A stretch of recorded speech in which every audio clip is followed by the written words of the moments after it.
Welcome to episode 1 of the Raccoon Creek podcast. I'm Captain K. Today we are pleased to have with us a very special guest. He has worn many different hats over the years, but I know him as a writer, musician, and a very good friend. Please stick around and enjoy this conversation with Mr. Steve Shugaric.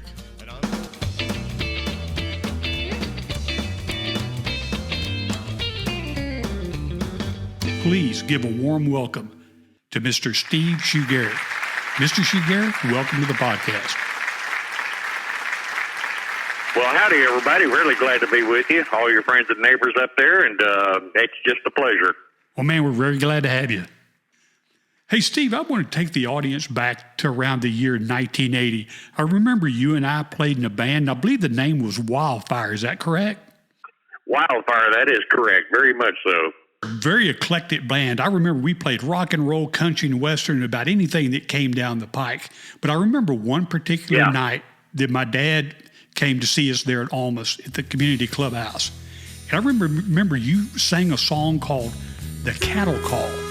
And my dad went absolutely berserk. He absolutely loved that song. And I know that became your signature song, but I also know there's got to be a story behind it.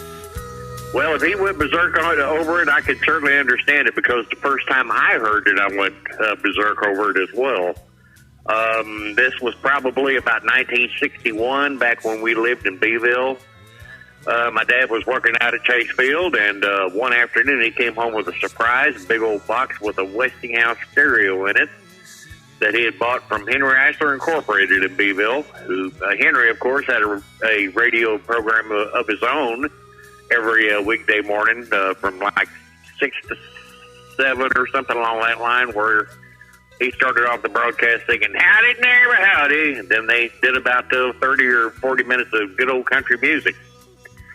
And anyway, to make a long story short, we got the old stereo set up, and he had an armload of Bob Wills records that came with it. And he started playing. He was the world's biggest Bob Wills fan, by the way, and he started playing them, and that was my intro to music at about 4 years old. And I played those things over and over and over again until they just absolutely burned in my brain, and learned to appreciate music through that. So we're talking maybe 10 years later, 10 years later, 69 or so, my dad and I were on our way to Alice to go pick up a load of watermelons that he may or may not have paid for. I think it was kind of a cloak and dagger clandestine type thing, but we were listening to music on the way up. He enjoyed the Alan Pollard show on KOPY radio in Alice. Used to come in at 10:70 a.m. on the dial, and that was on Saturday afternoons. And this song all of a sudden came on that I hadn't heard in my life. And it started out going,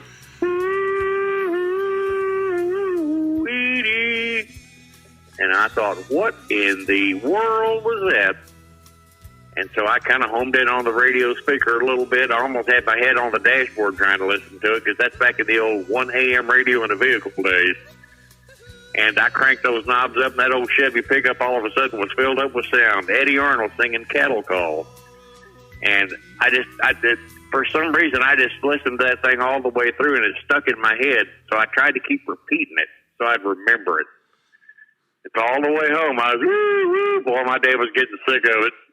And then got home, and, of course, woo-wooed all the way till bedtime.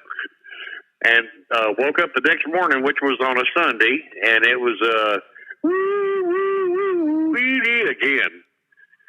Well, we usually went over to my grandparents for Sunday dinner, and my grandmother always had fried chicken ready to go, and that old place just smelled wonderful. Oh, that's one of those memories you just don't forget. And anyway, we'd had a nice meal of fried chicken and all the trimmings, and I went outside. I couldn't wait to try this woo-woo trick that I learned. And my grandpa, he had about a dozen or so Hereford cattle, which is what he preferred. He loved those whiteface. Oh, yeah, absolutely. And they were all out in the pasture, and so there wasn't any out in the cow pen. So I just leaned up against the fence, and I started,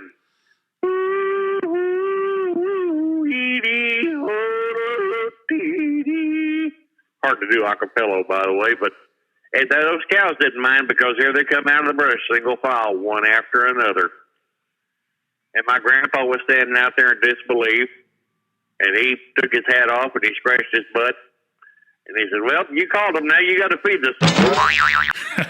That's funny. But you know what I thought was what really stuck out in my mind is during that night I was talking about in 1980, we would play heavy duty rock and roll. I remember AC/DC and Journey and all these different bands, and then all of a sudden Cattle Call come up, and everybody just stopped in their tracks. But everybody loved it. That was the thing. Everybody enjoyed it.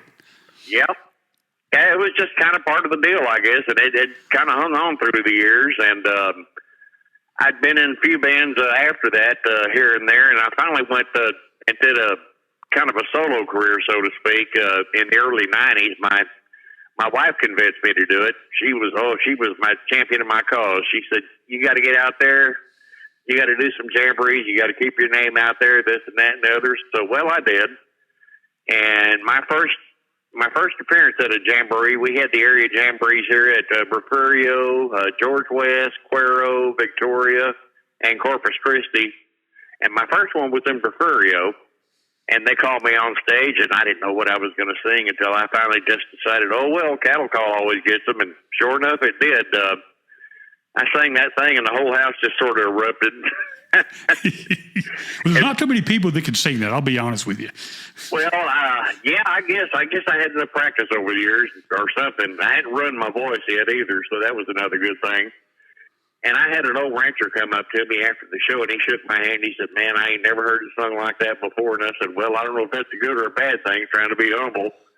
And he said, "No, it's a good thing." He said, "When they bury me, I want you to come sing that at my funeral." And I thought, well, what a morbid thought, but I guess sure, why not? That's a big honor, Steve. That's a great honor. Wow. Yeah, it is.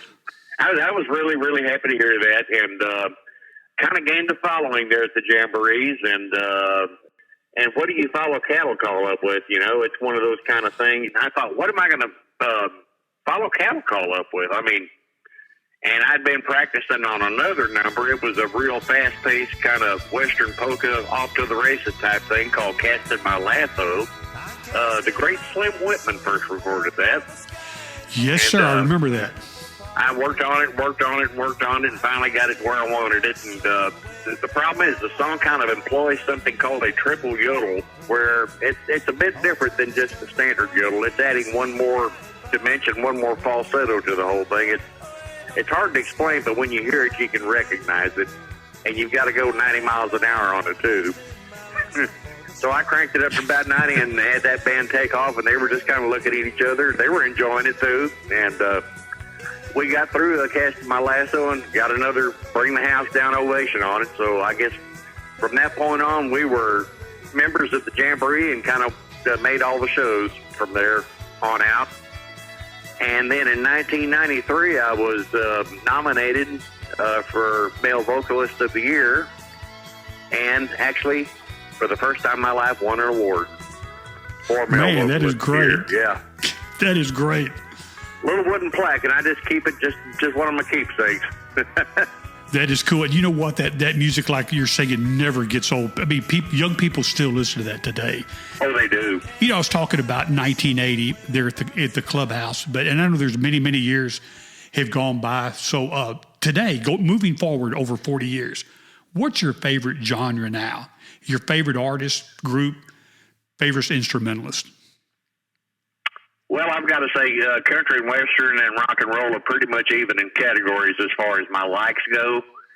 And as far as my artists go, I would have to say Jim Reeves is top-notch on the country side, although he covered a lot of genres in his career. But Jim Reeves definitely. As far as I'm concerned, he's the man that no one's ever beat. Yeah, he had probably the smoothest voice ever. I mean, and I couldn't believe it. He was actually a radio announcer at one time also. He was, yeah. He worked for KWKH in Shreveport. He was on the Louisiana Hayride, and that's kind of how he got in the business. That is amazing. And I know you and I both share a love of good music of any kind, but I understand you've picked up another passion, and that's working on guitars. Tell us a little bit about that. Oh, yeah.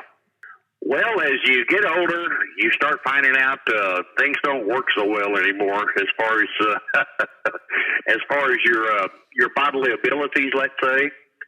And I'll be the first to admit I don't have much of a voice anymore, and that's just a lot of wear and tear over the years. And so I'm not really actively in the music business, but I wanted to sort of stay in touch with it. And I've always loved instruments, guitars, basses, and so forth. So I just had an idea one time to take an old guitar that I'd gotten from a garage sale and take it apart, see what's inside it, and see how hard it was to work on. Well, push came to shove, and then we completely rebuilt it and turned it from kind of a junky old forgotten piece in the closet to a kind of a little showpiece, I think. I kind of like to put the bling on them, and then I tune the audio up and the intonation and all that to really try to get them sounding as good as they can. Just squeeze every bit you can out of them. And it's a fun hobby. I mean, you can take a cheap guitar and you can make it really shred. Yeah, and Steve, I know I'm showing on the screen now the guitar with the flames on it. Tell us about that guitar.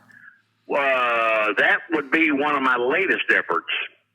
Now that was let's see, is that the one with the red or the blue flames? The red flames. Okay, yeah. That was an old Silvertone that I reworked. It was probably, I'm going to say it's probably a 70s or 80s model, somewhere in that time period. And I got it real reasonable from one of the local Goodwills, and took it home and kind of, first thing I do is the triage. I size it all up and see what it needs and see if it's worth going into. And this one I thought was just a little bit extra special because it was older, and older means more precious as far as I'm concerned. And it didn't need a whole lot.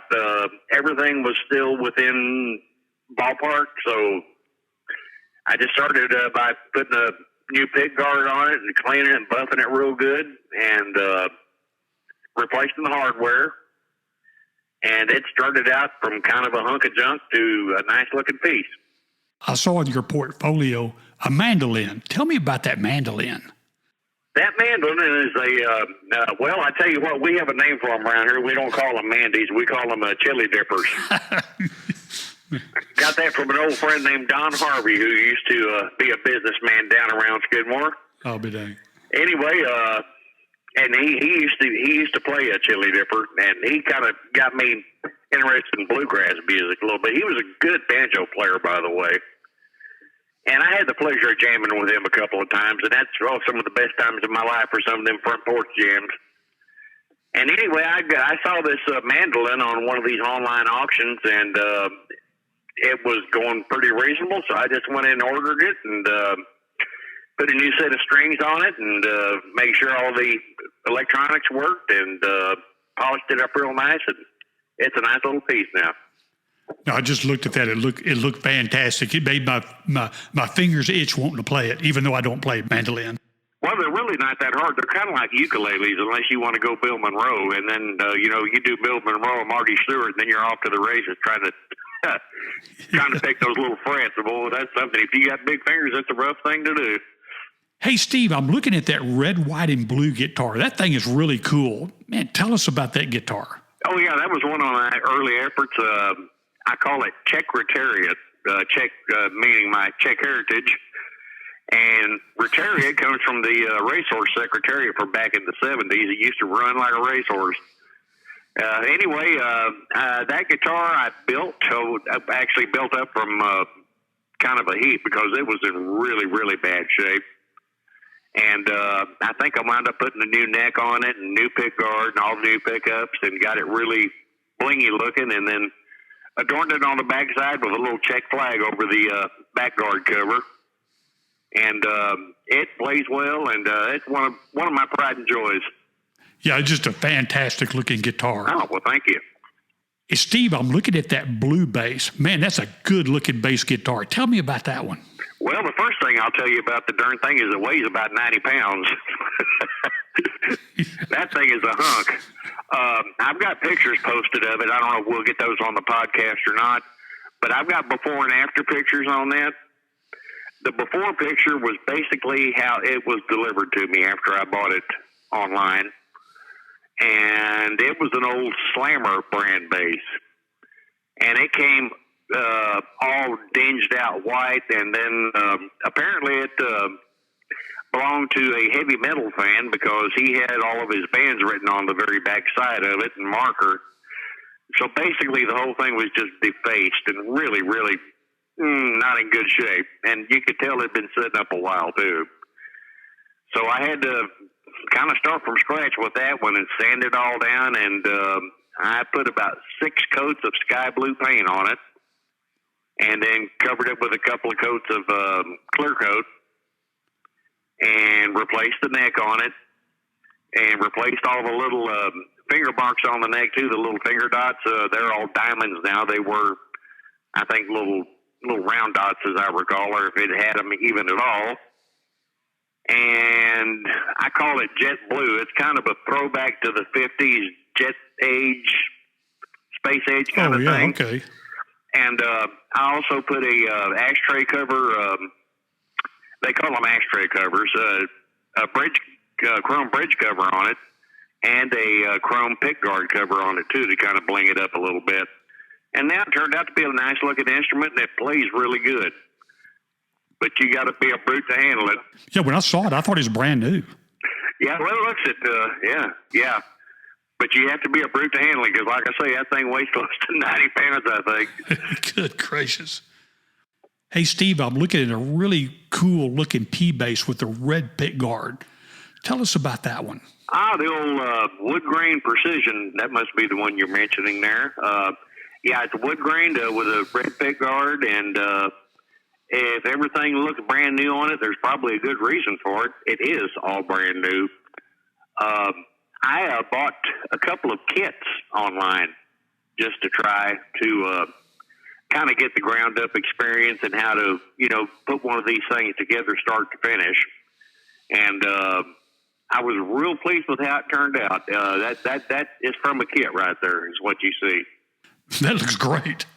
Well, I had a lot of fun with it. It did take a lot of time, though. Once I got it unboxed and got everything kind of sorted and put away, I had to do the body and the neck because neither had any kind of treatment. It was just raw wood is what they send you. And so I had to put sealer and varnish and all that kind of good stuff on it. And it took a couple of coats of stain and several coats of varnish before I got it right. But we were talking about that other bass, that P bass with the blue and black one, weighing about 80 pounds. This one might weigh 10 at the very most. Gosh. It is light. It's light as a wooden kitchen spoon almost, and easy to play. Oh, my goodness. And I was really amazed that, you get these things in kits. They may not work like they're supposed to advertise that they should. But this particular one, when I got into it and started putting the final touches on it, I was surprised at how easily that thing went together, and it intonated well, and it plays real true. And it's become part of my collection. When you refurbish or build these guitars, do you sell those or you just keep them in your private collection? Well, let's put it this way. I will probably sell one when the room housing them gets full, which is getting close. I've got close to 30 now. Good gracious. And they're still coming in because I can't resist a good deal. No, I understand. It gets in your blood. Yeah, it keeps a retired band busy. Do you do any setups for people? Mainly as favors. I don't charge for it. But I guess if I ever got any good at it, I might charge a few dollars. But up to now, I just do it as favors. I just enjoy doing it. Cool. Yeah, that's a lot of fun. And people don't realize when you're a musician, there's just something about working on a guitar that it just feels good to do that. When I get one on the operating table, as I call it, and I first get a good look-see at it, it's just like a doctor looks at the patient. You give it the triage, you see what it needs. You see what it's all about. You learn its personality. You kind of become one with it until you finish it. And it's a crime of passion, I got to say. Steve, I see that guitar that has a checkered flag on it. It looks like it's fixing to take off. Oh yeah, Tell us about that one. That was a fun one. That one I got at a local Goodwill store, and it's kind of a knockoff brand. It's sort of what you might call a Stratocaster clone. basically a cheap guitar, but I looked at it and I liked the way it felt and it had potential. So, and it had this big Miller Lite sticker on it, and I thought, I wonder what I'm going to do with that. And then I got to thinking about it, and now I'm going to go ahead and say ahead of time that I am not a NASCAR watcher. I do not like the sport. I don't like some of what it stands for, but we'll leave that as it is. But I just thought, Miller Lite racing car, they're always sponsoring race cars, and I saw this checkered flag pick guard, and I said, let's just put two and two together and see what comes up here. And I thought it turned out really cool. It jumps at you, and I called it the Miller Lite Formula One. Yeah, it looks great. And it sounds pretty good, too. Hey, and Steve, kind of going back to that blue bass, it kind of makes me think about the era that bass was used. But it also takes me back to that song at the beginning of the podcast.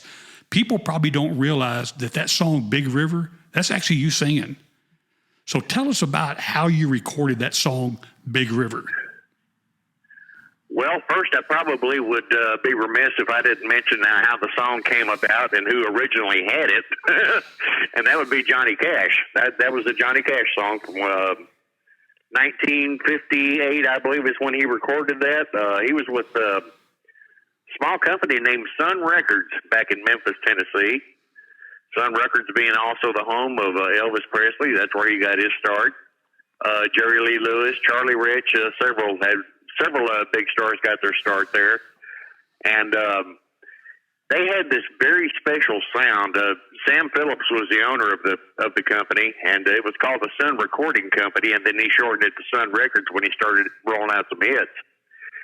They had ways of placing their amplifiers in the studio and putting blankets over them and facing in certain directions and doing things with the walls that resorted in that echo effect. All the Sun records are famous for that. You've got that Sun echo. I mean, it's become a patented trademark almost. Well, that's what I kind of went for with this song. That song was recorded in a little room that Captain K and I put together, about the size of a gas station restroom, you might say. A little bitty old thing. I was going to use it for an office, and it evolved into a little home recording studio. I have to give my kudos to the musicians who played on the tracks. I have no idea who they are, but it was a pre-recorded track that I just kind of added some voice to and started monkeying around with some echoes and things like that, and tried to get as close to that old Sun sound as possible.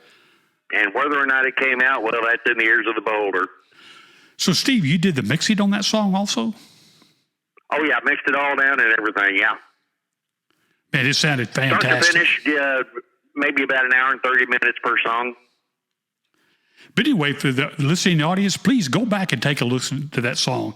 It is absolutely fantastic. That was just kind of a cash copy, but hey, I enjoyed doing it nonetheless.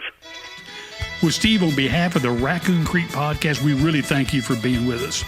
And listen, we'd like to catch you again in the future. It's been my joy and pleasure to be here. And you got to keep all them raccoons fed now and keep coming to the creek. I'm casting my lasso where there